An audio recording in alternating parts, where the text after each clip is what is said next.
Entenda a condenação de Rodrigo Branco por fala sobre Thelminha e quem foram os famosos envolvidos. A condenação do empresário Rodrigo Branco por declarações feitas contra a médica e ex-BBB Thelma Assis, a Thelminha, voltou ao centro das atenções nas redes sociais.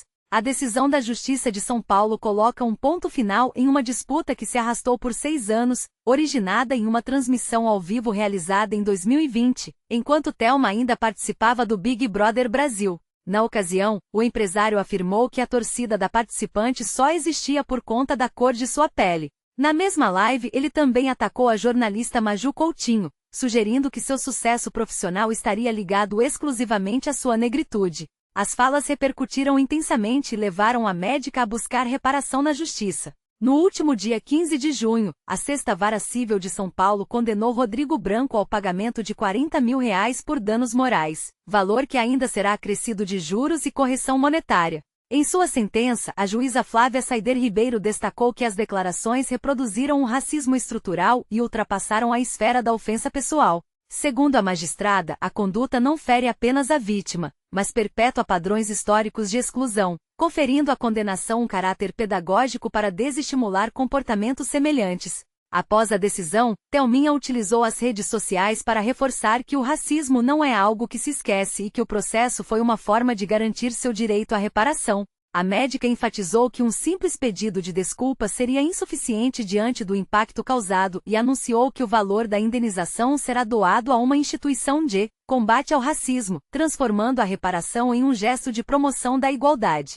Por sua vez, o empresário declarou que os últimos anos foram de reflexão e aprendizado, esperando que o desfecho sirva de exemplo. O caso movimentou diversos nomes do entretenimento, enquanto o pedido de desculpas de Rodrigo recebeu interações de figuras como Léo Dias, Simone Mendes, Débora Seco, Xuxa, Gai e Astrid Fontinelli, cujos comentários acabaram apagados posteriormente. Thelminha recebeu uma onda de apoio e solidariedade de Maju Coutinho, Manu Gavassi, Giovanna Eubank e Luiz Miranda. É impressionante como a gente olha para trás e percebe o quanto o cenário do entretenimento e das redes sociais mudou desde 2020, mas ao mesmo tempo, como certas feridas ainda demoram tanto para cicatrizar, principalmente quando a justiça precisa intervir em casos de racismo. Quando a gente fala do Rodrigo Branco, estamos falando de uma figura que por anos ocupou um lugar muito peculiar nos bastidores do entretenimento brasileiro e internacional, especialmente em Orlando, na Flórida. Para quem não está situando o nome, o Rodrigo é aquele empresário que se tornou uma espécie de guia dos famosos nos Estados Unidos. Ele construiu uma carreira muito forte organizando roteiros, festas e hospedagens para celebridades brasileiras que iam passar férias na Disney. Ele era basicamente a ponte de acesso e o anfitrião de luxo de uma camada muito específica do nosso show business. A trajetória dele sempre foi marcada por essa proximidade com o círculo de poder e influência da TV e da música brasileira. Ele não era um artista, mas era uma personalidade pública que orbitava o sucesso alheio. Ele nasceu em um ambiente onde o networking era sua ferramenta principal de trabalho. Mas em 2020, justamente no auge da participação da Thelma Assis no Big Brother Brasil, quando o país estava acompanhando o jogo dela com lupa, o Rodrigo acabou se colocando em um lugar de protagonismo negativo que ele dificilmente vai conseguir apagar do currículo. Naquela live, ele não apenas atacou a Thelma, mas também disparou comentários sobre a Maju Coutinho, duas mulheres negras que ocupavam lugares de destaque absoluto em suas áreas, a Thelma como a médica que vencia um reality show e a Maju como a jornalista que consolidava seu espaço no comando do jornal Hoje. O que me chama a atenção, e que a gente precisa analisar com frieza, é a forma como o sistema de cancelamento e o próprio meio artístico reagiram naquela época. Em 2020 a gente viu um movimento quase frenético de personalidades comentando, indo nas redes dele, e depois, quando a poeira baixou e a gravidade das falas ficou evidente, muita gente simplesmente apagou o que tinha dito. Isso diz muito sobre a fragilidade das relações de conveniência no meio dos famosos. De um lado, tínhamos nomes como a própria Thelminha, que sempre se posicionou com uma elegância e uma firmeza admiráveis, sem nunca deixar que o racismo definisse o seu tamanho. A trajetória da Thelma, que a gente conhece, é de muita luta. Ela se formou em medicina com bolsa integral, enfrentou preconceito dentro e fora das salas de aula e, no BBB, ela foi uma jogadora estratégica que, acima de tudo, representou uma parcela da população que raramente se via com tanto protagonismo naquele horário nobre.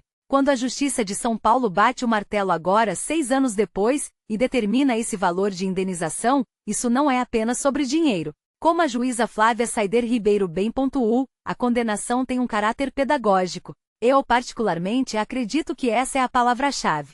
O racismo estrutural não se resolve apenas com boas intenções ou pedidos de desculpas em redes sociais. Ele precisa de um choque de realidade, e nada é mais real do que o bolso e a lei. É muito simbólico que a Thelma tenha decidido doar esse valor para uma instituição de combate ao racismo. Ela transformou uma ofensa pessoal, uma tentativa de diminuir a trajetória dela, em um recurso que vai fomentar políticas de igualdade. Isso é o que eu chamo de virar o jogo com classe. Olhando para o cenário atual, a gente percebe o quanto esse episódio marcou uma mudança na forma como as celebridades lidam com o racismo. Antes, era comum ver o silêncio como resposta ou, pior, a passada de pano em nome de uma amizade ou de uma parceria comercial. Hoje, a cobrança é outra. O público não perdoa e a justiça, embora lenta, tem se mostrado cada vez mais atenta à gravidade do dano moral causado por discursos discriminatórios que antes eram tratados como opinião. O Rodrigo Branco teve, ao longo desses anos, tempo para refletir e, como ele mesmo disse recentemente, aprender. Mas a gente sabe que o aprendizado, quando é forçado por uma condenação judicial, carrega um peso diferente. Eu me pergunto, às vezes, o que leva alguém a acreditar que a cor da pele de uma pessoa é o único fator que explica o seu sucesso. No caso da Maju Coutinho, a trajetória dela no jornalismo é construída em cima de uma competência técnica inquestionável de anos de ralação, de passagens pelo tempo, pelo reportagem de rua e pelo estúdio. Reduzir isso a uma questão racial é, acima de tudo, uma tentativa deliberada de diminuir o valor intelectual da pessoa. Quando Rodrigo falava aquilo, ele não estava apenas expressando uma opinião pessoal, ele estava repetindo um padrão que a nossa sociedade tenta, a duras penas, romper. A minha visão sobre o caso é que ele serve como um divisor de águas. Ele mostra que não existe mais espaço privado para falas públicas discriminatórias. O que você diz em uma live para centenas ou milhares de pessoas tem consequências reais e duradouras. A condenação de agora é o fechamento de um ciclo de 6 anos onde a Thelma foi, o tempo todo, a protagonista da sua própria história, sem nunca se deixar abater pelo barulho externo. Ela manteve o foco, seguiu a carreira, exerceu a medicina e usou a fama para pautas relevantes. Já o Rodrigo, por sua vez, carrega agora o selo de alguém que teve que aprender pela via mais dura, a jurídica, que o respeito não é negociável. Isso mostra que a televisão brasileira e o ambiente das redes sociais estão passando por uma espécie de limpeza, um processo onde os comportamentos tóxicos não são mais engolidos como parte do show. A gente exige, hoje, um nível de responsabilidade maior de quem detém algum tipo de influência. E, honestamente, eu acho isso um avanço necessário. Não dá para a gente continuar vivendo em um mundo onde, em nome do entretenimento ou de um jeito espontâneo de ser, pessoas sejam atacadas na sua dignidade. A condenação de R$40 mil, que pode parecer um valor apenas simbólico para alguns, é, na verdade, uma marca. É uma cicatriz que o processo deixa no histórico do empresário para que ele, e outros que pensam de forma semelhante, pensem 2 vezes antes de abrir a boca para desqualificar alguém.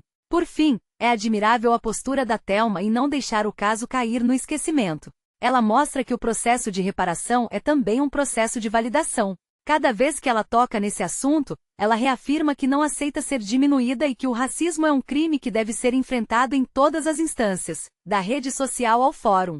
O cenário do entretenimento é vasto, cheio de luzes e festas, mas ele só é saudável quando a gente entende que o brilho de uns não deve nunca ser usado para tentar ofuscar o brilho de outros. Que essa decisão sirva de lição, não só para os envolvidos, mas para todo o público que consome esse conteúdo e que, felizmente, tem se mostrado cada vez mais consciente e vigilante. A história da Thelminha, nesse sentido, é de uma resiliência exemplar, e é bom ver que, pelo menos no plano legal, o bom senso prevaleceu. E aí, pessoal, obrigado, hein? Obrigado porque você assistiu meu vídeo até aqui. Bom, eu fico muito feliz de poder te ajudar dando mais uma informação. Esse canal é meu e não é fácil colocar notícia todos os dias. Preciso da sua inscrição. Se você puder dar um like e se inscrever, nossa, vou ficar mais feliz ainda. Vou deixar um coraçãozinho, vou comentar junto, vamos engajar isso aqui. Afinal de contas, notícia é riqueza. Tem muita gente perdendo tempo aí na frente da tela do computador, do celular ou da TV, vendo baboseira. Então, informação é riqueza e eu tô aqui. Não é fácil, mas eu preciso do seu like e da sua inscrição. Fechou?